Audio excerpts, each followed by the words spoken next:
Doctor Anjali Dubey Gideon history channel में आपका पुनः स्वागत करती हूँ। हमारा जो आज का विषय है वह 1919 के अधिनियम का पारित होना तथा उसकी क्या विशेषताएं थी इस पर आधारित है। इसके पहले का जो वीडियो था उसमें हमने विस्तृत रूप से जाना था कि मॉन्टेग्यू चेम्सफोर्ड घोषणा क्या है, क्या उन्होंने रिपोर्ट प्रस्तुत की या 1919 के अधिनियम के पारित होने के क्या कारण थे। अब आज हम देखेंगे कि अधिनियम का पारित होना। तो हम बात कर रहे हैं 1919 के अधिनियम के पारित होने पर। सुधार योजना को तैयार करने के लिए ब्रिटिश संसद ने अनेक समितियों की स्थापना की। उनके सुझावों के आधार पर जून 1919 में भारत सरकार विधेयक लोकसभा में प्रस्तुत किया गया। दोनों सदनों के पास होने के बाद 23 दिसंबर 1919 को विधेयक को राजकीय स्वीकृति भी मिल गई और उसके आधार पर नवंबर 1920 में चुनाव हुए और एक नई व्यवस्थापिका सभाएं 1921 से के प्रारंभ से ही काम अपना करने लगी। हम बात करेंगे अधिनियम की क्या मुख्य विशेषताएं थी। 1919 के अधिनियम में देखें तो इसकी विशेषताओं में पहली जो प्रमुख विशेषता थी वह थी प्रांतों में आंशिक उत्तरदायित्व का होना। अधिनियम के द्वारा प्रांतों की कार्यपालिका के एक भाग को व्यवस्थापिका के प्रति उत्तरदायी बनाया गया था। प्रांतीय कार्यपालिका को दो भागों में बांट दिया गया, पार्षद तथा मंत्रीगण। प्रांतीय विषयों को भी दो भागों में बांटा गया था, संरक्षित और हस्तांतरित। संरक्षित विषय जो थे वह पार्षदों के जिम्मे तथा हस्तांतरित विषय जो थे उनको मंत्रियों के जिम्मे किया गया था। मंत्रीगण प्रांतीय व्यवस्थापिका के प्रति उत्तरदायी थे तथा उनके प्रस्ताव पर्यंत अपने पद पर रह सकते थे। इस प्रकार प्रांतीय कार्यपालिका का एक भाग व्यवस्थापिका सभा के नियंत्रण तथा उत्तरदायित्व में रखा गया था। भारत में पहली बार आंशिक रूप से उत्तरदायी सरकार की स्थापना की गई थी। दूसरी अगर हम विशेषता पर बात करें तो वह थी विकेंद्रीकरण की नीति। प्रांतों में आंशिक उत्तरदायित्व की स्थापना के लिए उन पर केंद्रीय सरकार के नियंत्रण को कम करना अति आवश्यक था। इसके लिए प्रांतीय और केंद्रीय विषयों को अलग अलग कर दिया गया था। हस्तांतरित विषयों को प्रशासन में प्रांतों को काफी स्वायत्तता प्रदान की गई थी। प्रांतीय विषय पर विधेयकों को प्रस्तुत करने के लिए केंद्रीय सरकार की पूर्व अनुमति की आवश्यकता न रही। प्रांतीय बजट को केंद्रीय बजट से अलग कर दिया गया था।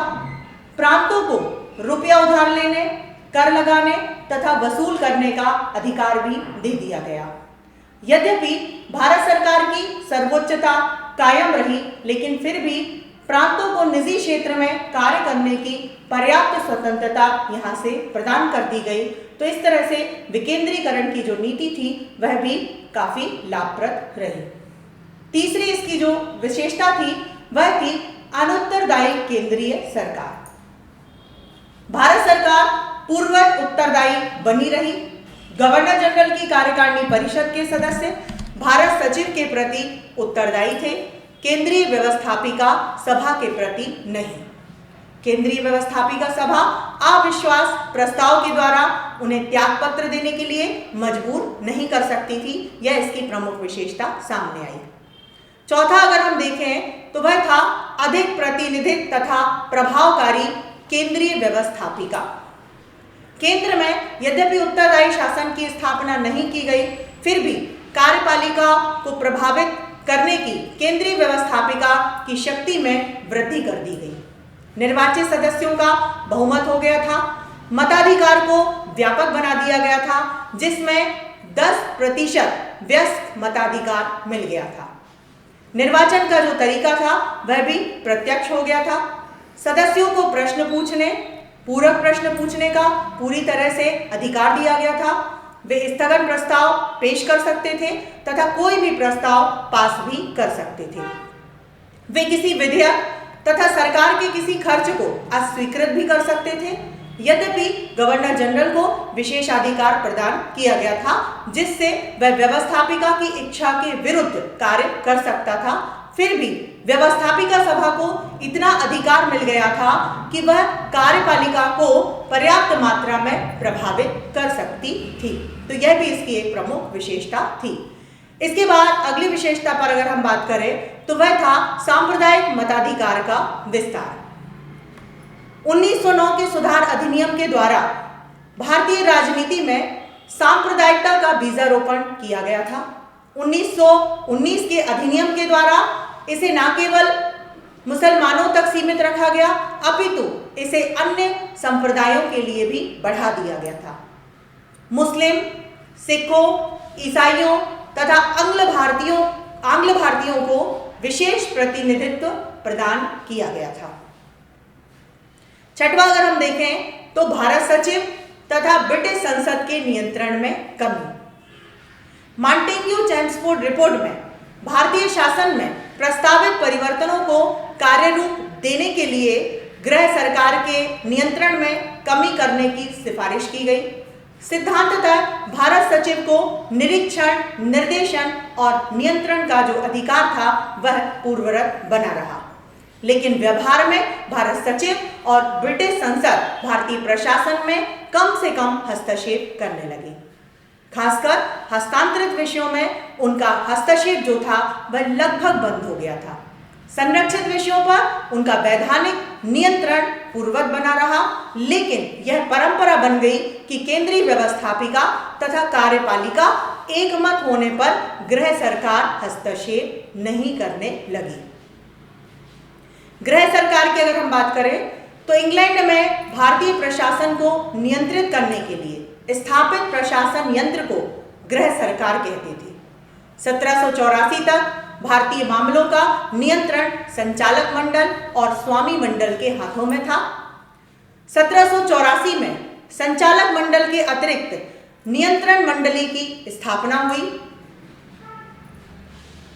यह द्वैत शासन व्यवस्था जो थी वह 1858 तक चलती रही। 1858 में भारतीय प्रशासन का नियंत्रण भारत सचिव और भारतीय परिषद के जिम्मे सौंप दिया गया था। इन्हें ही भारत की गृह सरकार कहा जाता है। भारत सचिव पर अगर हम बात करें तो 1858 के भारत सरकार अधिनियम द्वारा भारत सचिव के पद का सृजन किया गया था। भारतीय प्रशासन का पूर्ण नियंत्रण उसे सौंपा गया था। वह भारतीय मामलों को ब्रिटिश संसद के प्रति उत्तरदायी बनाया गया। उसकी सहायता के लिए संसदीय और स्थायी अवर सचिव की नियुक्ति भी की गई। भारत सचिव ब्रिटिश मंत्रिमंडल का सदस्य होता था। स्थायी अवर सचिव इंडिया ऑफिस का एक मुख्य प्रशासक था।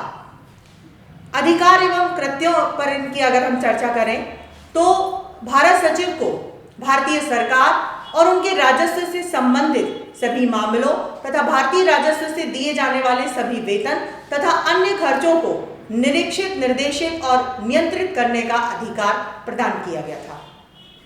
भारतीय राजस्व पर सपरिषद भारत सचिव का पूर्ण नियंत्रण था तथा इससे कोई भी खर्च बिना उसकी अनुमति के नहीं हो सकता था, ऐसा इसमें कहा गया। मॉन्टेग्यू चेम्सफोर्ड रिपोर्ट में भारत सचिव की शक्तियों के बारे में कहा गया था कि वे बहुत विस्तृत हैं तथा उन्हें सूचीबद्ध करना अत्यधिक कठिन है। 1919 के अधिनियम के द्वारा भारतीय मामलों के संबंध में भारत सचिव के अधिकारों में विशेष परिवर्तन नहीं किया गया था। निरीक्षण, निर्देशन एवं नियंत्रण की उसकी जो शक्तियां थी वह पहले जैसी ही बनी रही, लेकिन अधिनियम में यह उल्लेख किया गया था कि प्रांतीय प्रशासन के संबंध खास करके हस्तांतरित क्षेत्र में वह कम से कम हस्तक्षेप करेगा, जिससे कि प्रांतों की आंशिक उत्तरदायी सरकार ठीक से कार्य कर सके। उसे अधिनियम के द्वारा यह निर्देश दिया गया कि वह अपने बनाए हुए नियमों द्वारा ही अपना नियंत्रण निश्चित कर दे और हस्तांतरित विषयों पर प्रांतीय विधानमंडलों को स्वायत्तता प्रदान करे। हस्तांतरित विषयों में वह निम्न आधारों पर हस्तक्षेप कर सकता था, जैसे पहला, ब्रिटिश साम्राज्य के हितों की रक्षा के लिए। दूसरा, ऐसे प्रश्नों के निर्णय के लिए जिन्हें प्रांत सुलझा सके हो या ना सुलझा पा रहे हो।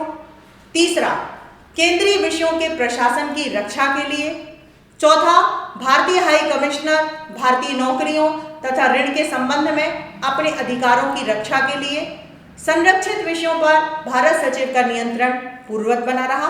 भारत सरकार को पहले की भांति गृह शासन के नियंत्रण में रखा गया, लेकिन यह नियंत्रण ढीला कर दिया गया था।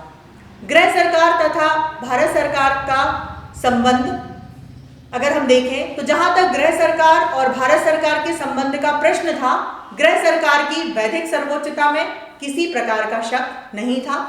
भारत सचिव ने लॉर्ड मेयो की सरकार को लिखते हुए इस स्थिति को बहुत पहले ही स्पष्ट कर दिया था। उन्होंने कहा था कि भारतीय मामलों का अंतिम नियंत्रण और निर्देशन गृह सरकार के हाथों में है, न कि भारत के अधिकारियों के हाथ में। गवर्नर जनरल और उनकी सरकार के सभी सदस्यों की गृह सरकार का आदेश मानना होगा। 1870 में स्वेज नहर के खुल जाने के बाद इंग्लैंड तथा भारत एक दूसरे के बहुत निकट आ गए और दोनों में विचार विनिमय तथा आवागमन जो था वह बहुत आसान हो गया था। इससे भारत सचिव का भारतीय मामलों में हस्तक्षेप भी काफी बढ़ गया था। बहुत से गवर्नर जनरलों तथा भारत सचिवों के जो संबंध थे वह भी कटु हो गए थे।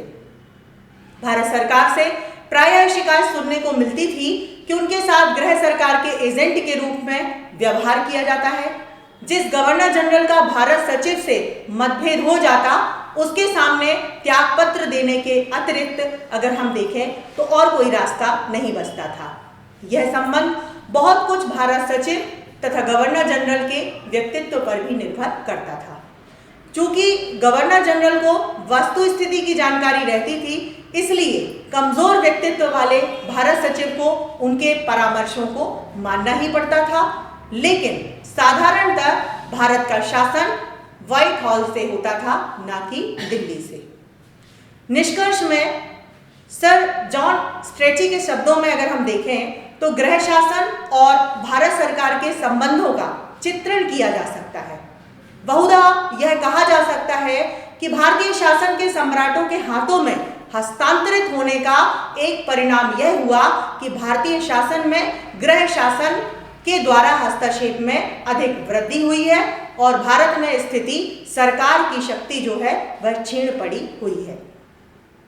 संचार की बढ़ी हुई सुविधाओं, तार व्यवस्था, भारतीय मामलों में ब्रिटिश जनता और संसद द्वारा अधिक दिलचस्पी लेने से भारत में अत्यधिक ब्रिटिश पूंजी के लगाने के फलस्वरूप गृह शासन के कार्यों में वृद्धि होने तथा अन्य कारणों से दोनों देशों के बीच संबंध पहले से अधिक निकटवर्ती हो गए हैं और उन अवसरों में वृद्धि हुई है जिनमें कि अंतिम आदेश भारत में नहीं दिए जा सकते। किंतु यह समझना भूल होगी कि भारत मंत्री भारतीय प्रशासन के साधारण कार्यों में सदैव हस्तक्षेप करता है। तो आज के इस वीडियो के आधार पर आपने 1919 के अधिनियम के प्रमुख धाराओं का अवलोकन किया। क्या इसमें विशेषताएं थी, इसको समझा। मैं आशा करती हूं कि आपको यह अधिनियम पूरी तरह से अच्छे से समझ में आ गया होगा। धन्यवाद। आज का वीडियो जिन संदर्भ ग्रंथों पर आधारित है वे आपकी स्क्रीन पर हैं। आप उन्हें देख सकते हैं और इनका अध्ययन कर सकते हैं।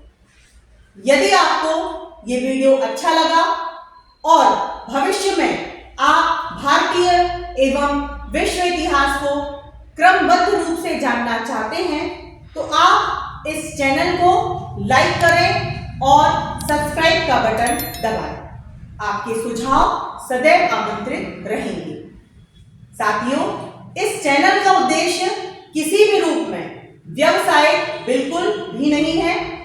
इस चैनल के द्वारा संपूर्ण इतिहास का ज्ञान पूर्णतः निःशुल्क प्रस्तुत किया जाएगा।